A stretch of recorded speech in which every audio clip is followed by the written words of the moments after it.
Friends, இந்த number series question பாருங்க. இந்த கொஷின் வந்து ரோமன் நியூமரல்ஸ் பேஸ் பண்ண number series question. Friends, question வந்து XXVலேருந்து ஆரம்பிக்குது. இந்த Q வந்து கொஷின். ஓகே, இதை கன்ஃபியூஸ் ஆயிடாதீங்க. ஸோ ரோமன் நியூமரலில் Xனா 10, மறுபடியும் பாருங்க ஒரு X இருக்கு 10, Vனா வந்து 5 friends. Okay, so 10 + 10 + 5னா 25. Okay, next பாருங்க Lனா ரோமன் நியூமரலில் 15 அர்த்தம். ஸோ எல்னா வந்து ரோமன் நியூமரலில் வந்து 50 ஃப்ரெண்ட்ஸ். நெக்ஸ்ட் பாருங்க C இருக்கு. Cனா நீங்கள் ஈஸியாக ஞாபகம் வச்சுக்கலாம். என்னன்னா சென்டம்னா என்னது ஃப்ரெண்ட்ஸ்? 100.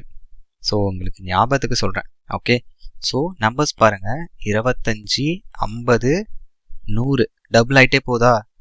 ஓகே, ஸோ 100க்கு அப்புறம் என்ன வரணும் ஃப்ரெண்ட்ஸ்? 100க்கு அப்புறம் டபுள் பண்ணோம்னா 100 200 வரணும்.